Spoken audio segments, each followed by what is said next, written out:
All right, let's get this show on the road here. Welcome, everybody. It's me, Comic Crack. Oh boy, I'm sweating up a fucking storm. I don't know why I do this to myself, but I did it.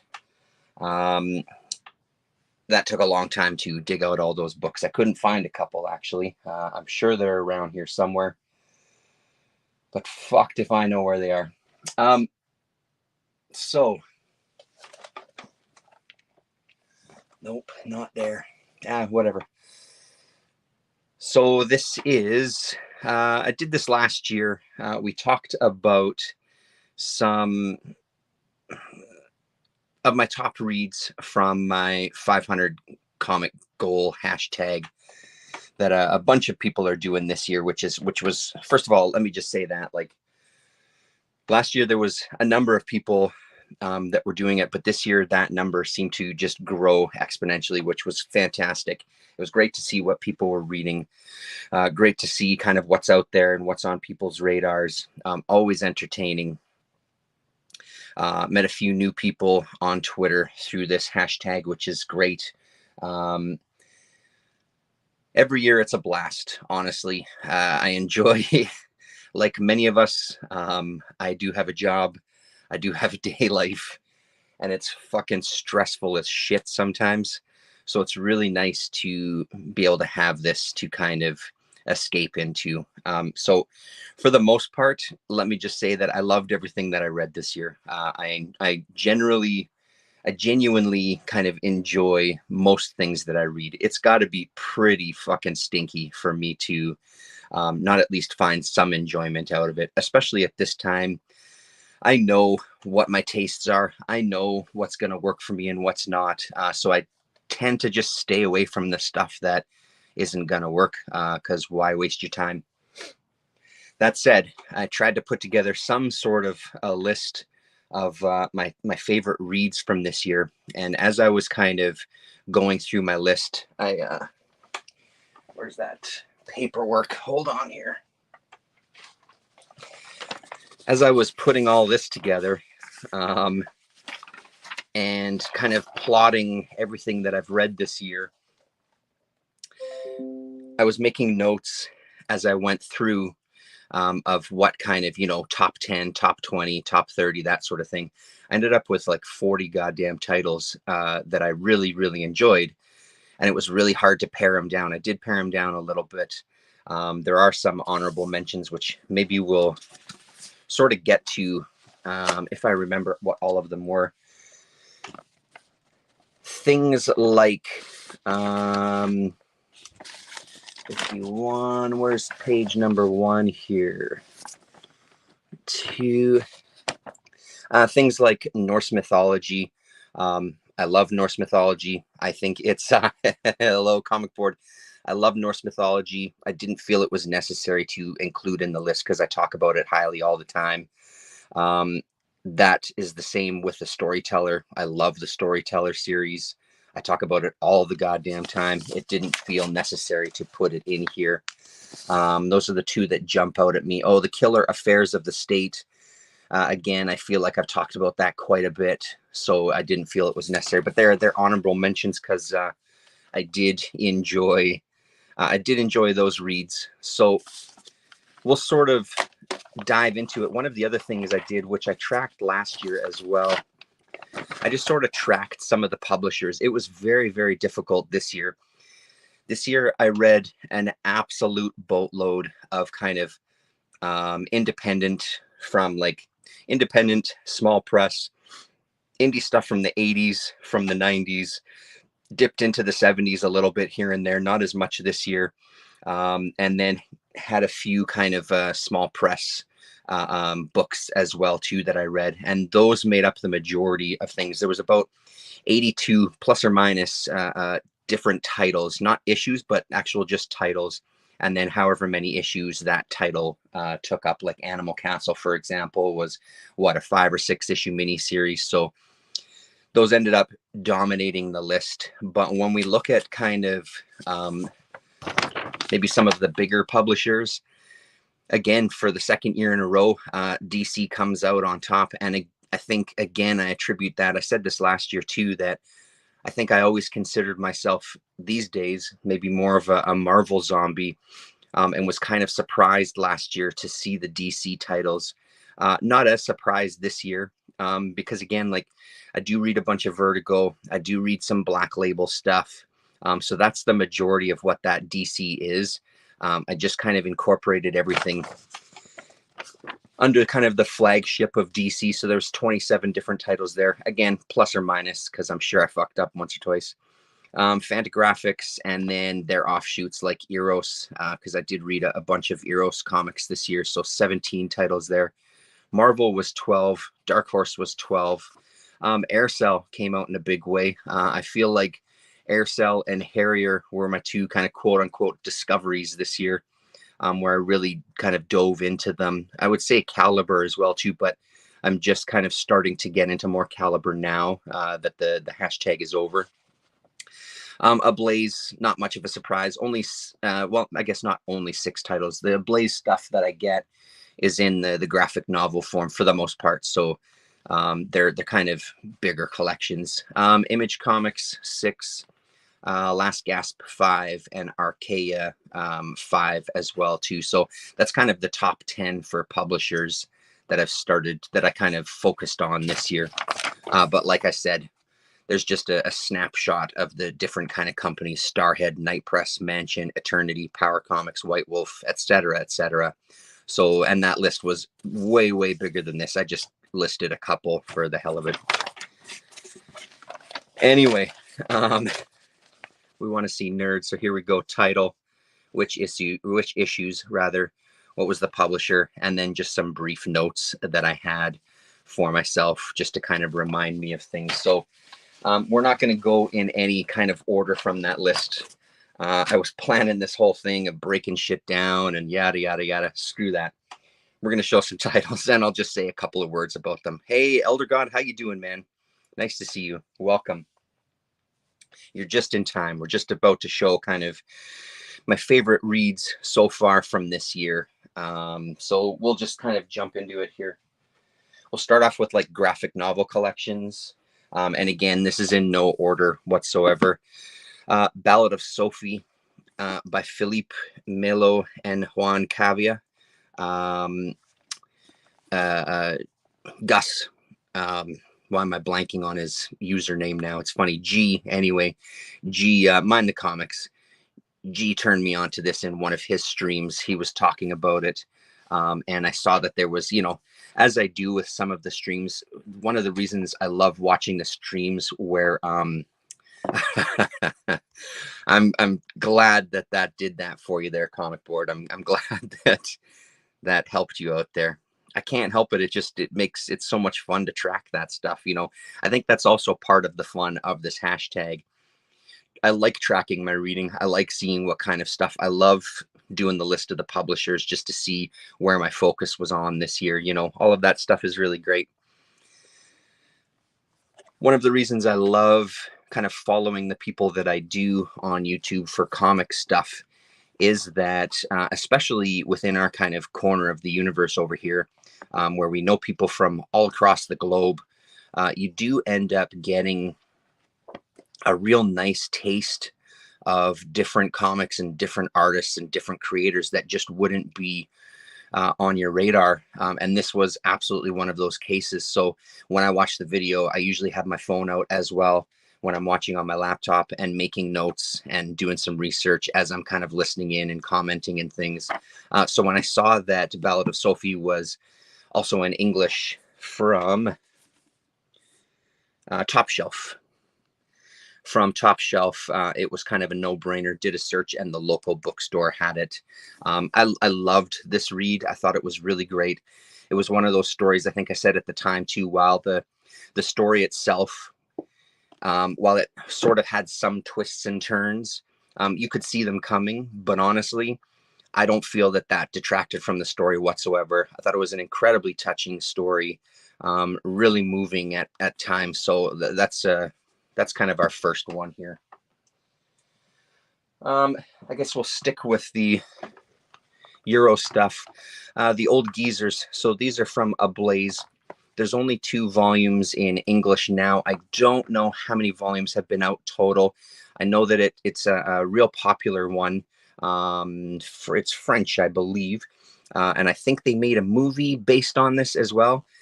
This was such an absolute hoot. This is from, I should give shout outs where they're due. This is Mr. Earl Grey himself. We get some sketches and character design at the back. He was raving about this, and just from the pieces he was showing, again, I was hooked, and an absolute no-brainer to ask my comic guy to order these in. Honestly, if you want just a genuine good laugh, these are the books for you, man. They are so funny. I love the fact that there's these old guys that really are kind of like pillars of these kind of political schools of thought. One's a capitalist, one's an anarchist, and then the other is kind of a union guy. So it's, and like I said, I think within this first one, let's see here. Yeah, here we go. It was stuff like this is page 2 and 3 from book 1. This old guy getting ready, you don't know what for, going out to his car. It's covered in bird shit. Goes to see his buddy who lives in this care home.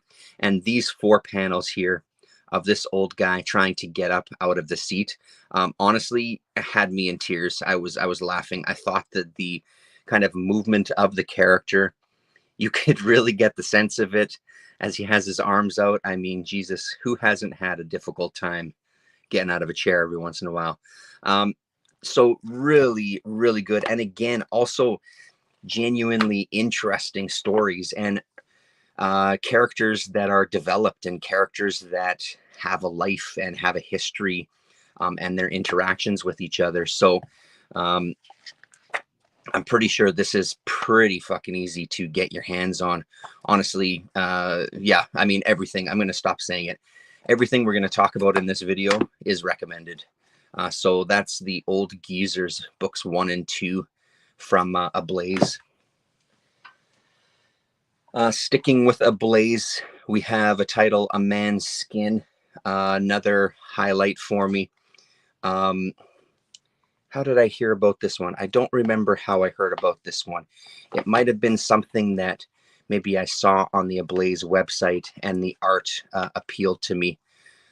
Phenomenal story about a woman who comes from this kind of family lineage where when they come of age, they literally put on this man's skin and become like, it's a suit basically, and become a man and kind of interact with people, and kind of get a perspective of the world from a man's point of view. Beautiful stuff, really great storytelling. I'm a real sucker for this kind of thing, like just laying out the pages and having the characters move through without panels. Oh, hello, Rick Ray. Yeah, you know this one, hey? Yeah, I mean, I think I was surprised, just as surprised as you were. It was, I don't know, the depth that it went to, I thought was really interesting. I love, I haven't read this one with my daughter. This might be something fun to read with her. I do like the inclusion of this here, a man's skin discussion guide. So it feels like it would be a great one for classrooms. Hello, Cthulhu Han Luke. Yeah, honestly, Elder God, check it out. It's great. And really check out any titles from Ablaze, honestly. Give them a shot if you don't know them. But I like the inclusion of this. So this was a really, really solid. Do you have anything else from Ablaze?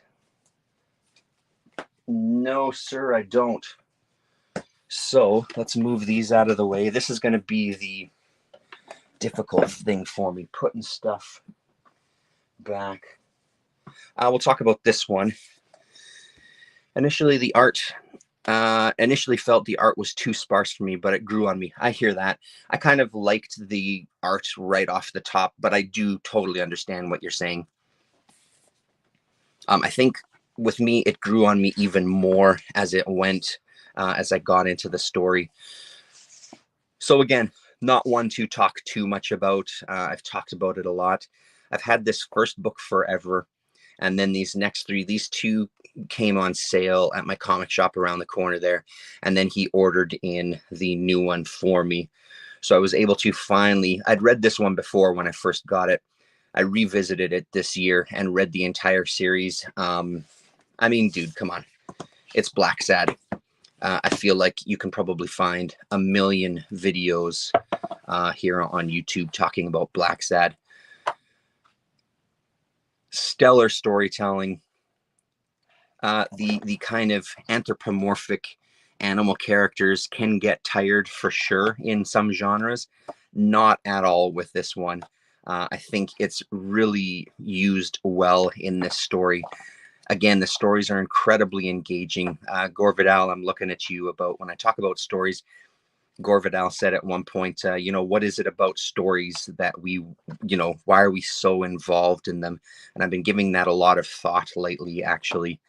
But it's something when it works and when it hits like this, it really just works to pull you into another world.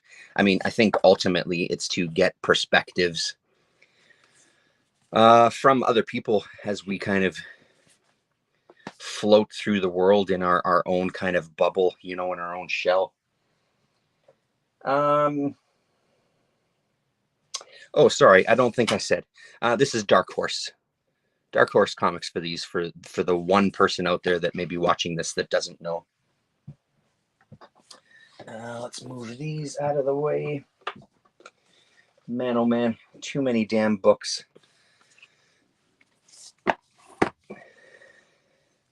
What I love most about Black Sad is the backdrop of the socio-political commentary layered in with the actual mystery. Absolutely. And I think that's very well said, Ray. Way better than I could say it. And less F-bombs dropped in there too. But honestly, with everything, when I think of books like these that I've talked about so far, that's a big part of it. Subtext and what's going on underneath the story is so goddamn important for me when it comes to kind of really putting on my fucking beret and talking art or whatever. It's the same thing with films. It's one of the things that I love with like old exploitation films. They often have this subtext that was not done on purpose. It just kind of happens, but the good writers can have that subtext blend with that story, and you have that kind of background story that's going along really nicely along with just the tale, you know what I mean? So that's very well said, Ray. Thank you for that. The Golden Age, kind of a surprise how much I liked it. I knew that I would enjoy at least the art when I found this on the bookshelf. Loading the Cannon had talked about this in a video. I don't know if he's made it into the room yet. I think he had briefly mentioned it in a video at one point, and I had seen it in the bookstore, and it kind of made the mental list. I bought these during one of the kind of recent sales where I was selling a bunch of stuff that I wasn't reading anymore, or I was kind of done with. So the money that I made on that went straight to these two books, basically. And I'm really, really glad I did. I liked both books quite a bit. I think I liked the first book a little bit more than the second upon like reflection. But I do like the way the main character kind of transitioned from book one to book two. I thought that was handled really, really nicely. But goddamn, this art is just, it's just fucking beautiful. And again, I won't spend too much time. I've talked about this one a lot. It's really just gorgeous. There's so much that I've loved about the books this year, but honestly, if I really had a gun to my head to put like kind of a top 10, this would be pretty near that top, you know what I mean? And that would be based just on art alone. It's really something else. And again, they do the same thing here with the characters moving through the page, kind of having their dialogue as they go without the need of putting in panels. So you get these beautiful kind of landscapes. The color palette changes throughout the story at different parts. I mean, Jesus, look at this. Yeah, so this is this first, second? Yeah, this is first, second. So there's two books of the Golden Age. treat yourself, man. They're heavy duty volumes, but they read very quickly and very, very easily. Where are we gonna go next? Why don't we do these ones here? Another one that I've had in my collection forever is the absolute brick of a book by Anders Nielsen, Big Questions. This is drawn in quarterly. I got this for Christmas, I don't know how many years ago at this point. This one, yeah, there you go. So you even got a book plate. It wasn't 2012 that I got it. It was a few years back now, 3-4 years maybe.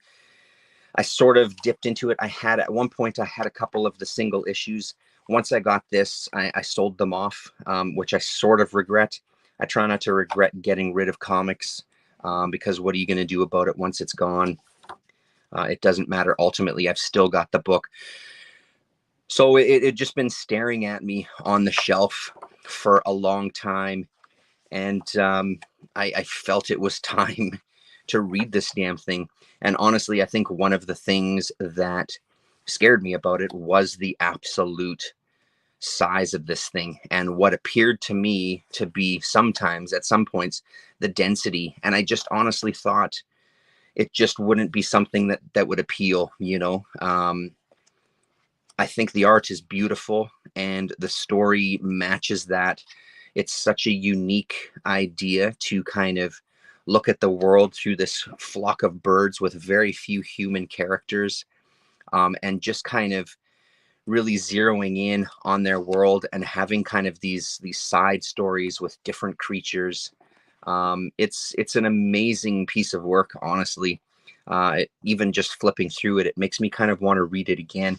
And of course, Damien for Damien Sleepy Reader. Look at that. Look at that shit. That is solid goddamn binding. This is a very, very well produced book.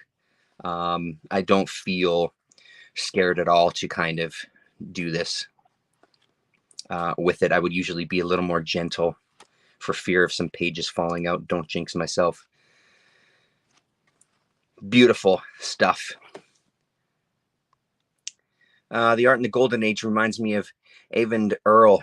Sorry, I'm not familiar with that name. Welcome, by the way. Big Questions has been on my wish list for far too long. Yeah, I mean, and I can see why it would be on your wish list for a long time and never actually jump on it. But honestly, just get it and give it a shot. Again, even if for those of you who have access to libraries, see if it's in your library. It's so good. Very, very clever, very well done.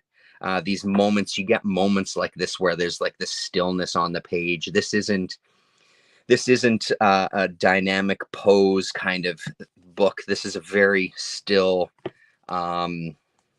thought-provoking book for sure. So that's Anders Nielsen, Big Questions. It's heavy as hell. And it just stands up on its own. Kind of put these together. I didn't read too much manga this year. I feel like over the years, I kind of dip in and out. I do really enjoy manga. It's just not something that I jump into all the time. But these ones, I'm glad that I tried them out. And the only reason I tried them is because they were here at the bookstore. I didn't have to order away for these. I think sometimes that's for the manga that's interesting to me. It's not really readily available here in town. We have a lot of stores that sell manga, but it's more kind of the mainstream stuff, which that's fine. But any kind of real interesting. Oh, hey, yes, of course. Yes. You know what? I think that you're right about this. Hold on a sec. Hunchback of Notre Dame. So Cyril Pedrosa, sorry to interrupt. We bring you this late breaking news. Was a huge comic book fan during his childhood and adolescence. After studying at Gobelins, a renowned animation school in Paris, he worked for Disney, where he created artwork for the Hunchback of Notre Dame and Hercules. So there you go. There you go. So Ciro Pedrosa is the artist there. Well done. Hello, Tylox the Mighty. So oftentimes when there's manga that's interesting to me, I have to order away from it. I have to order away for it. And just getting one book, oh, woe is me. The shipping to Canada from the States is just fucking stupid, to be honest.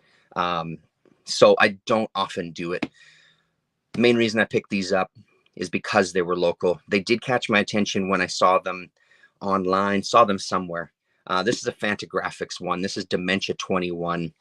And it is a collection of short stories. It sort of takes on that horror host type of structure. There's this young girl who works for these care homes and goes and takes care of elderly people. So every elderly person that she takes care of, it kind of prompts a new, very surreal type of story.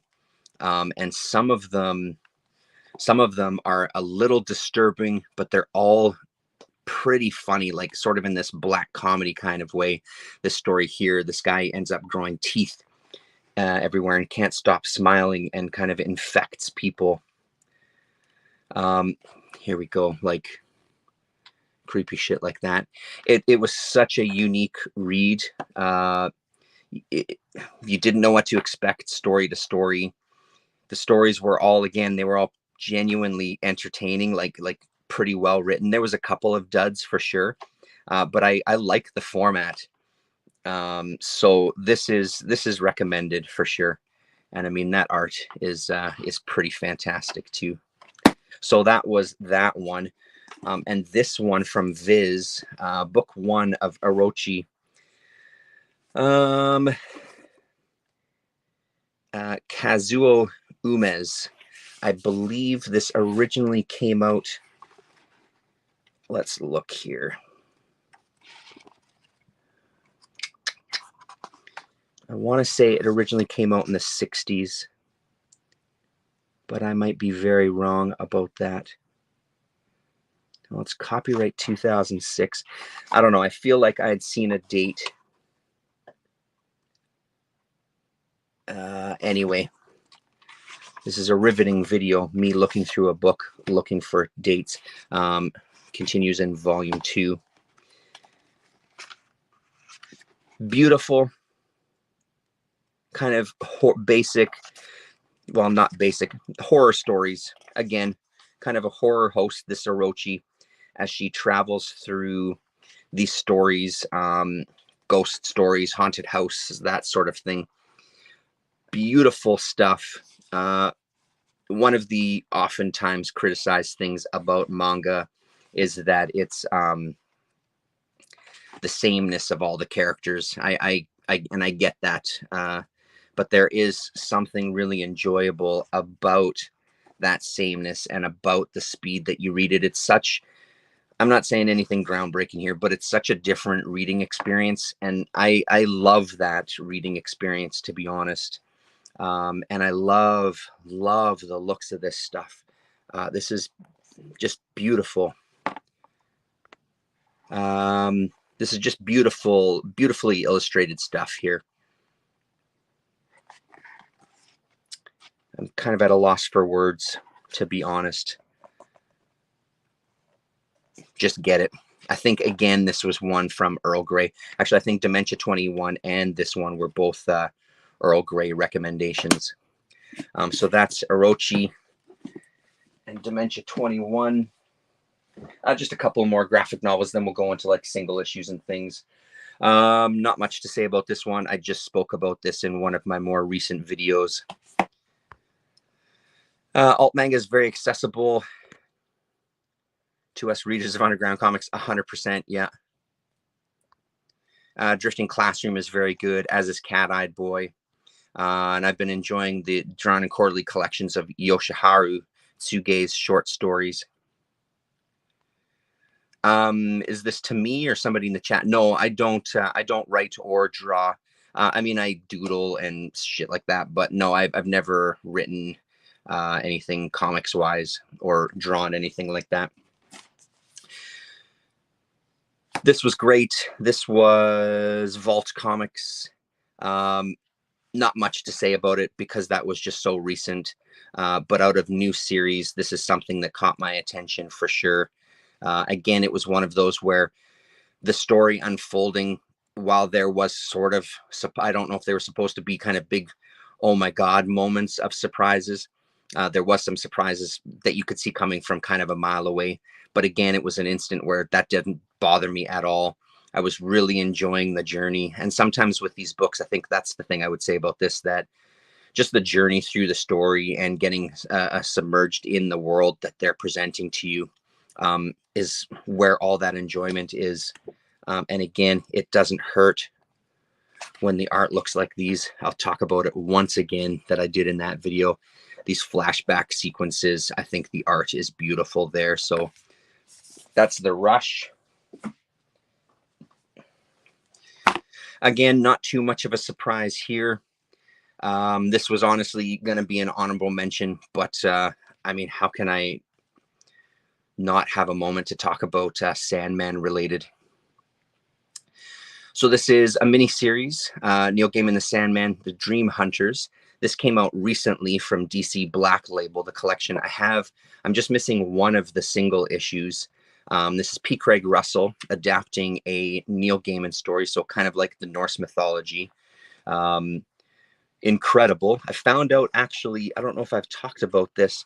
I found out the colorist is actually here from Winnipeg and teaches at the University of Manitoba, which was a real shock. There seems to be we seem to be a hub for colorists here. Sorry, all these messages, texts coming through here.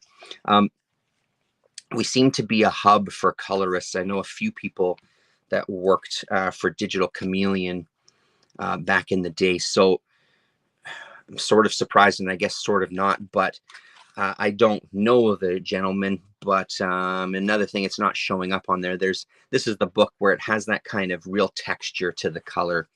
There's this kind of felt looking quality, like it makes it very tactile. A beautiful story, one that Neil Gaiman completely made up. For decades, people thought that this was some Japanese folk tale that he'd uncovered in some obscure text. And he finally just admitted that, nah, I made the whole damn thing up. It's all a load of bullshit. Beautiful story. If you like Norse mythology, if you like Sandman, if you like P. Craig Russell, you're going to love that stuff. Sandman Mystery Theater. Let me check my notes. How many have I read at this point? I have a bunch of the single issues. Sandman Mystery Theater. I'm up to issue number 8 now in the series. But this is the collection of kind of the first story arc, 4 or 5 issues. I can't remember. But either way, this I found for cheap. I couldn't find the first issue. I had a couple of the issues that are contained in here, but I figured for the price, why don't I just get a collection so I don't always have to break out the individual comics. And I'm hoping to kind of just keep going, but I haven't seen any more of these collections. Guy Davis and Matt Wagner on this one. I'm really digging it. This kind of golden age Sandman kind of dropped into, what is it, 20s, 30s, something like that. And solving crimes and uncovering all sorts of crime, the underbelly of the city. It's great so far, really enjoyable. So a no-brainer. I don't think those are a surprise to anybody. Humanoids, another one that I got locally, The Legend of the Scarlet Blades by Saviero Tenuta. There's a series of books that take place in this universe. This is the only one I've seen. Again, it was one of the ones that I got locally from the comic groups where they were having a sale. And I got it for dirt cheap, especially for a Humanoids book. And this was a great story. If you were here last year for my 500 comic goal, The Young Master and The Master were my favorite reads probably of the year, books that I still sometimes think about. So I love kind of samurai. I love Japanese. I love all of this kind of this this kind of thing. You know what I mean? Like every note that this book hits is a real soft spot for me. So it doesn't take me much to get into these stories, and then match it with a lot of winter landscapes. I fucking love winter landscapes. I love the way how artists, you can see different artists, how they tackle the elements. And I love seeing just these white pages with this splash of color coming in here. Like, look at this stuff. So this is incredible. P. Craig Russell, a wonderful draftsman and storyteller, did very good work with his early opera comics. Yeah, absolutely. That's a good question. I feel like I always see them around in the dollar bins and things, but they must have been collected at some point. I don't see why they wouldn't. Yoshitaka Amano did the original version of Dream Hunters. Oh, well, there you go. But it was graphic prose, not a comic book. Thank you very much, Ray. Look at that, Rick Ray. So Legend of the Scarlet Blades, I haven't dug any deeper to see if I could uncover any of these other books. But the other thing about doing these wrap-ups at the end of the year, or at the end of the 500 goal anyway, is to remind myself of just that. So that's back on the list to try to find. Another one that I got locally, took a chance on, Charlie's War. And I am so fucking glad that I took a chance on this. This is ridiculously good. This is Pat Mills and Joe Colquhoun. Apologies there, Joe. This appeared in like a boys magazine, but it's just life in the trenches, and it's fucking amazing. There's these postcards and letters home. That's a great idea. Could you do a Halloween episode based on your favorite top 10 horror comics? Yeah, man, I'll absolutely put that together. That's a fantastic idea, because there is quite a few of them out there. The surprising turn with this is how kind of real these stories get, and the turns. And again, it's this magic that some creators have to just bring life to the characters, where you get a sense of their history. And that's the only way that I can really say it. That's some kind of magic there. That's when, you know, I'm right with Grant Morrison as far as words becoming magic. There is something that happens when all of these elements come together and you really get something special. This is so good. Again, another one that just sitting here flipping through it, I kind of want to read it again. So yeah, that's Charlie's War. This is from Titan Books. 1983, I think there. So that is it for the graphic novels and things. So we'll sort of just dive in. Here's a couple of things that are kind of newer reads. Maybe we'll start with this one.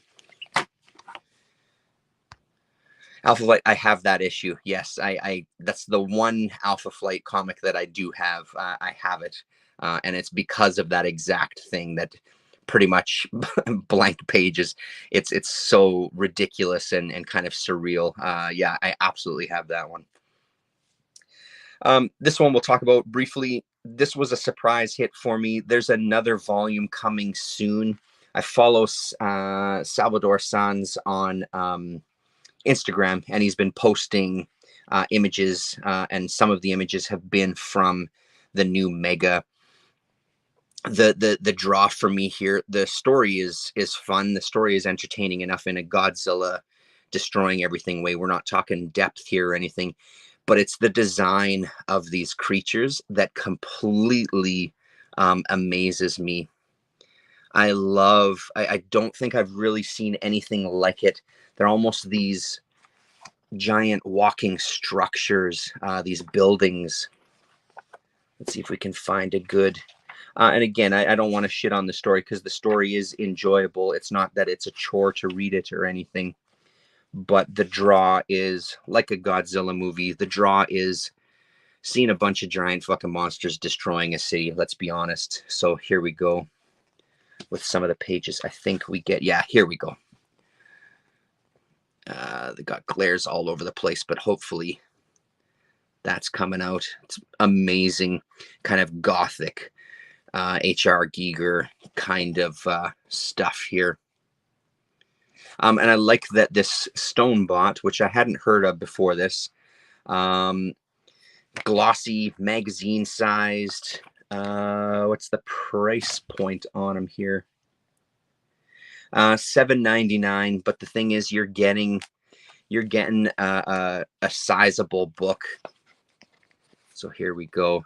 As other creatures wake up from deep in the ocean, it's so much fun. It's such a fun little book. But like I said, it's the art. Let's take a look at these two while we're here. Rick Ray, this is something called Stonebot is the publisher here. Stonebotcomics.com. So this is, yeah, January 2022. So 2 issues of that. It's only 2 issues, this first story. I don't know how many the next arc is going to be. I don't know if they did 2 issues just to kind of see how it would settle. But I'm glad that it did well enough to get them to do some more. But like I said, I'm not sure when those new ones come out. Another one that I won't say too much about. I found this variant cover the other day. I'm such a sucker for when it comes to books that I like, series that I like. I don't mind dropping a couple extra bucks to pick up a second cover. And Animal Castle was another one of the hits for me recently. Again, this is Ablaze. I've talked about this in numerous videos every time I've read this. I love this book. There was a collection that just came out. Was it last week or the week before? Very, very recently. There was a hardcover collection. And I think it was the kind of man size and old geezer's size. So hardcover that's basically the size of a comic. But honestly, just grab it in whatever form. This is such a good read. Such a good read. Elder God, if you're still here, you, Chicho, you guys got to read this. Both of you guys got to read this. I think you'd really dig it.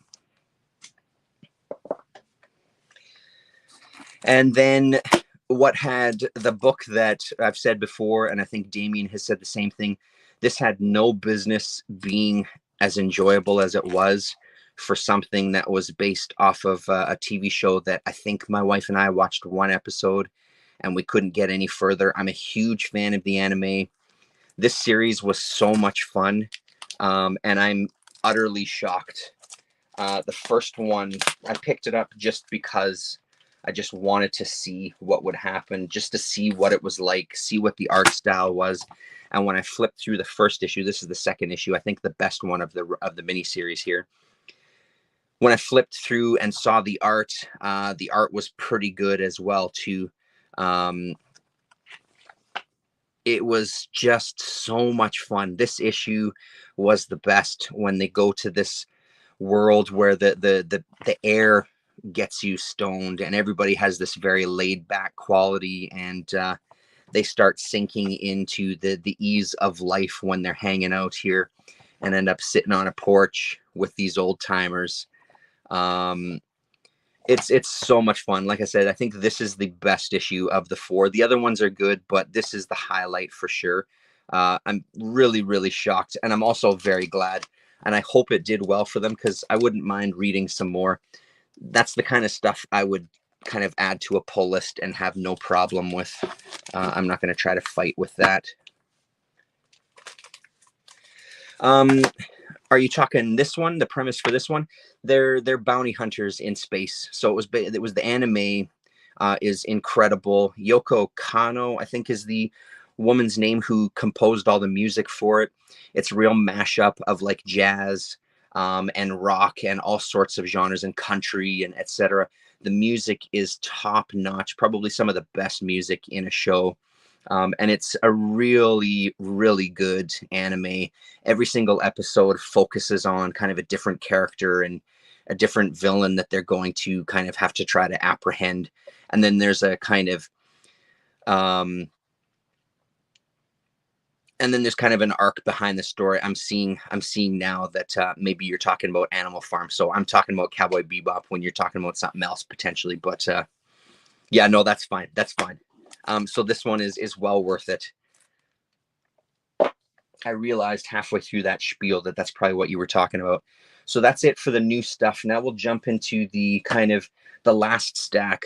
The stuff that I'm probably most excited about from my read this year is the kind of indie and small press stuff that I read, both old and new.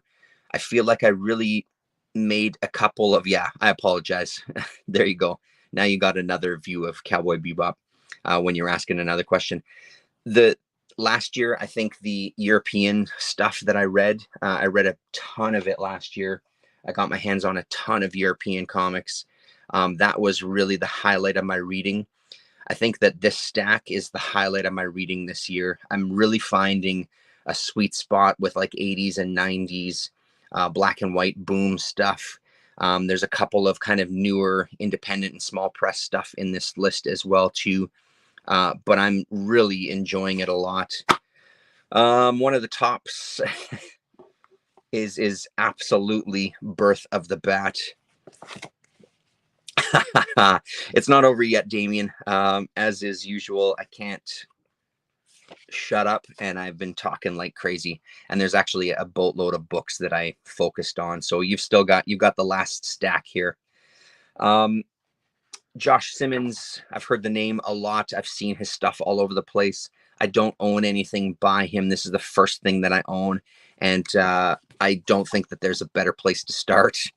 This is so ridiculous and so funny and so stupid. And just, I love when, if we're going to do something satirical, if we're going to make fun of something, go all out. And this one goes all out and around the corner and back in and sticks its dick in your ass. It's really, really ridiculous, but so entertaining. And the art is, again, beautiful. Yeah, I'm kind of amazed that he could publish it too, to be honest, because it's not like he's trying to make it look like something else. Here you go. Here's the scene. One of the many scenes. Cat lady parts. Vicky's vulva. As he's sitting there, and there you go. So that's what you're getting, and then cut to the Bat Cave with stalactites and stalagmites all over the place. So yeah, that's what you're getting, and it's give me more of this. Honestly, I'll take more of that.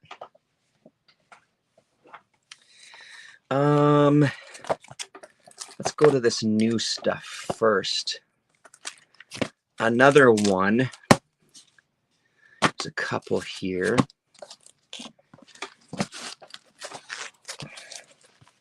While we're on this small press modern stuff, boy, oh boy, am I sorry that I didn't find out about this one earlier and be on this book from number one. This is Crooked Teeth by Nate Doyle. This is so good. Another one that was a surprise, like, honestly, for this stuff, for anybody who kind of dives into these more modern self-published and small press things, it is a bit of a crapshoot. I mean, it's a crapshoot for whatever you buy. I get that. But the thing with some of these ones is they have to charge a certain amount of money to be able to kind of even just break even or hope to break even. So it ends up feeling like more of a gamble when you're dropping some money on these books. This is great. Kind of a crime story, I think, taken from his real life, from his youth. Just very engaging reading. And again, just jumping in, even in issue 7. Issue 7, not knowing what the hell is going on, not knowing the characters. I didn't feel lost. This felt like it was part 1 of a story for sure, but it felt like it was a complete enough story that you really got a sense of what was going on pretty quickly. So I think it's going to be impossible for me to find kind of 1 to 6 or whatever. But I really should. Another good reminder to myself that I need to get back on this and make sure that I don't miss any issues going forward. Another one. This one blew me away in a different kind of way. I love, I'm just looking at all your reactions to the Birth of the Bat book. I love it. Strangest Publishing, Dear Mother and Other Stories by Bhanu Pratap. I apologize if I'm butchering that. I've never seen anything like this. This is 2021, like I said, from Strangers. If you know the Strangers fanzine. Can I tell you what the story is about? No, I don't think I can. It's been a while since I've read it, but I think even beyond that, even if as I was reading it, it had this very, very surreal quality to it where I could sort of follow page to page. There seems to be a lot of kind of fetishization in this one, but honestly, it's the art. It's the way that he twists the human body in almost this Francis Bacon type of way where you can't tell what's the head. Like, this kind of stuff to me screams Francis Bacon. Like, what exactly am I looking at there? Their figures, their organs, they're, pairing it with this car crash here. Man, this is something else. And if you follow him on Twitter or Instagram, he's posting some other things. I think he might be appearing in a future issue of Now. I think he was saying he was doing he's doing some short stories now. So I think he might be coming up in one of those future issues. But this is a creator to kind of watch out for. I've seen a lot of odd stuff and some art that really pushes the boundaries. I don't think I've ever experienced anything quite like this one. And I know how that sounds, but it's just true. It's so unique. Yeah, again, even looking through these pages, another one that I want to reread of, like, look at this woman crying here. Like, that's a woman in distress, but it's also, I don't know, man. It's something else. Something else. Yeah, there you go. So that's it for the small press stuff. And now, just to kind of wrap it up, a lot of this stuff I've talked about to death, and I won't subject you to more of that. One of the highlights, this is from the darkness. This is from Malibu Graphics. Love this book. This is a horror book. This is a vampire book. Ed Polgardi and Jim Ballant on art. And I love this. This was highly entertaining. This was a good kind of genre, 80s horror type of movie vibe going on in this book. But a blast. I have the single issues as well. If they did a hardcover collection of this, I would buy that as well. This is one of those that if I see in the cheap bin, it's hard not to buy it just to kind of give it out to people. I had an extra copy of this and a couple extra copies of some of the single issues that I ended up sending to somebody on Twitter as well too, because this just is a book that needs to be shared. It's really just a good time. Excuse me. There is a second volume to this one. Stay away from it. It's not worth your time. This is the one you want, From the Darkness. Like I said, there were single issues and this graphic novel. Rick Mccollum. Oh my God, he's talking Rick Mccollum again. Shut the fuck up. We heard about it already. I'm going to shut up. All I'm going to say is Horde and Ashley Dust. Probably the highlights of my discoveries so far this year is really getting into Mccollum. And out of all the work of his that I've read, these are the two that I would recommend. Even if you can only find the first 3 issues of Ashley Dust, grab it. Horde, Gore Vidal was able to find it online. I'll be very curious to hear his thoughts on it. Roberta Gregory, sort of reintroduced myself to Roberta Gregory this year from Naughty Bits, and didn't realize that she also did this artistic licentiousness. And I think there was 3 issues of this. Yes, there was 3 issues. And she did it over the course of, like, I don't know, man, was it 10 years? So the first one was on Starhead Comics. And then for the second and third one, she had her own publishing company where she published these and a couple of other titles. 6 issues, 12 issues, long-running series. I'm all in. Whatever you want to present. The characters were incredibly engaging. It was real life type of stuff. It was like, this is kind of the height of this style of writing for me and this style of comic. Yes, it was pornographic for sure. Her whole point was she wanted to do kind of an Eros comics type of story, because that was kind of big at the time, I guess, or, you know, it was at least doing something at the time. But she puts a different spin on it, and it's not laugh out loud funny like Naughty Bits is, because Naughty Bits can be really laugh out loud funny. That's another honorable mention, by the way. It's not here on the table, but licentiousness. Yes. Licentiousness. Yes. Thank you. What did I say? Licentiousness. Yeah. Licentiousness. Love it.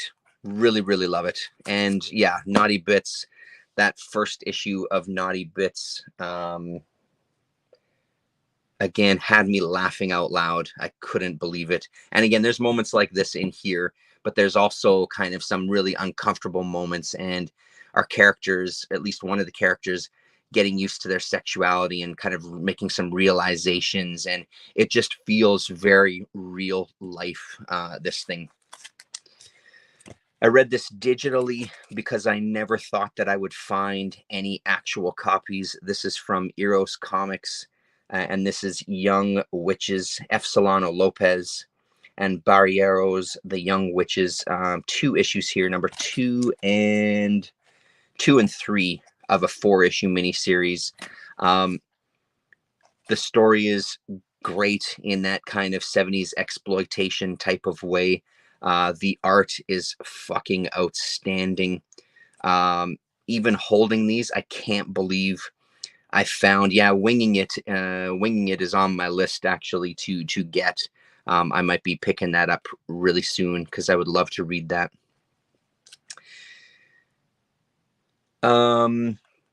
The art is completely on point in here, and it's an absolute blast. It again really hits that sweet spot for me when it comes to this type of book. If you're going to do this type of book, just do it. You know what I mean? Don't pussyfoot around like, you know what we want. I included all of these together. It's Howl, Ghouls, and what the hell was the third one called?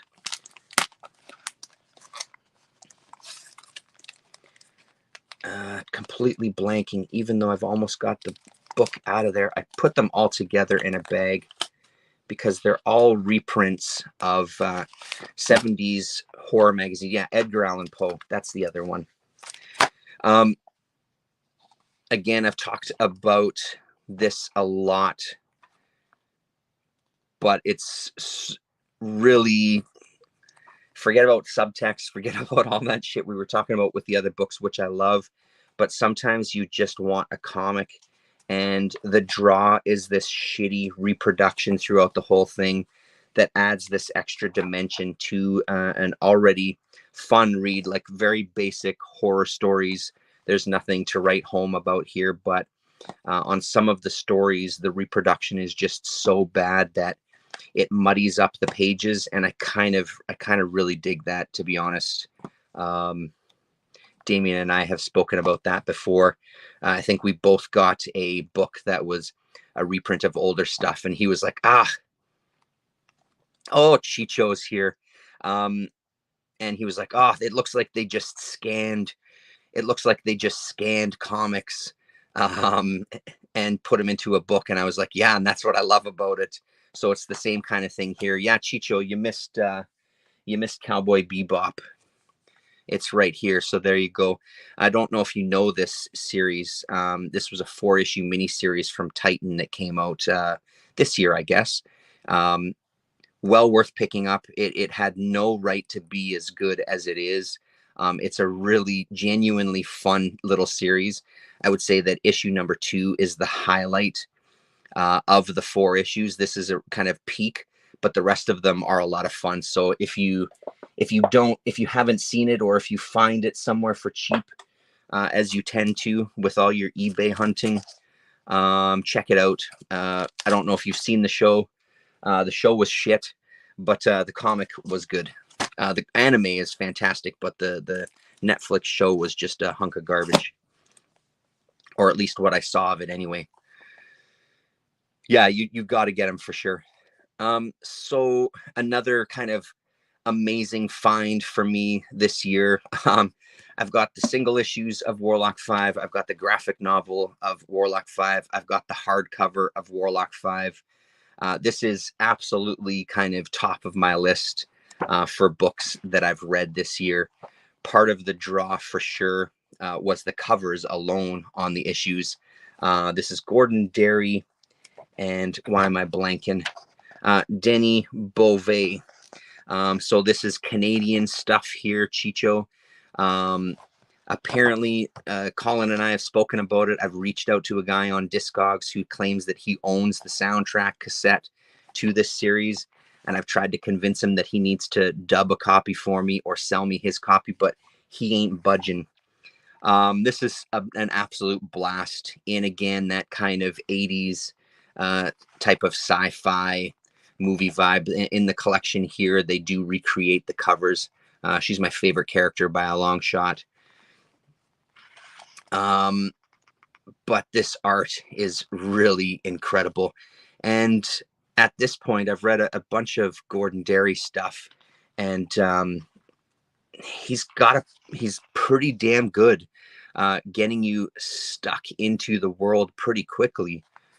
So yeah, it's really, if you don't know it, you want the first 13 issues if you do see it.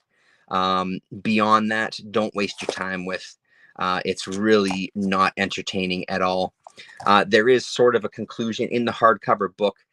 They also reproduce the issues 14 and 15. It's either 13 and 14 or 14 and 15 from their run that was never published. So you do get the entire story. But honestly, even with these issues, it felt complete when I got to issue 13. So it was 14 and 15. When I got to issue 13, it did feel complete. The other ones that were in the hardcover, it felt like it was as if the series was going to continue and they were starting another arc. So yeah, keep your eyes out for Warlock 5, the first 13 issues. Another amazing surprise from a book that had the worst covers I think I've ever seen. It's a series called Ginger Fox from Comico or Kamiko. I can never remember how exactly that goes. Horrible, horrible covers. But it's the Pander brothers inside. And the Pander brothers also worked on Grendel Volume 2 that I'm starting to read. But this is the Pander brothers more unhinged than in Grendel. In Grendel, it feels like they're reining it in a little bit. In Ginger Fox here, we get some, just unique stuff going on. Like this, page 3 here, this overhead shot and the top of her hat kind of breaking out of the frame, but creating its own little sunspot almost, and having her landscape mode as opposed to straight up and down. But this is Pander Brothers that I like. I like the Grendel Pander Brothers, but this one I think I prefer, honestly. And it's because I feel like they had more freedom to make things a little stranger, to put some lines down on the paper. Right on. Thanks, Chicho. It was good to see you. Nice. Thanks very much for dropping by. Yeah. So there you go. That's Ginger Fox. So if you see this, pick it up. It's only 4 issues. If you see it cheap, give it a shot, especially if you like the Pander Brothers.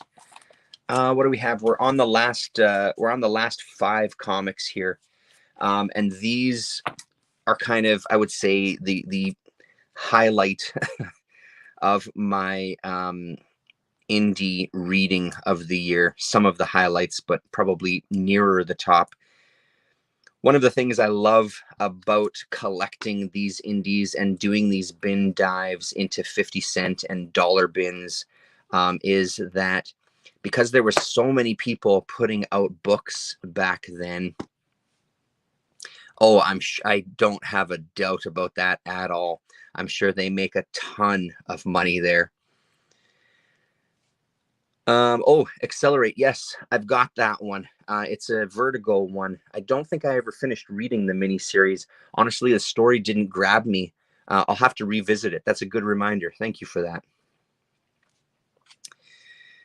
Because there were so many people doing comics, everybody thought that they should do a series, and some of those series lasted a number of issues.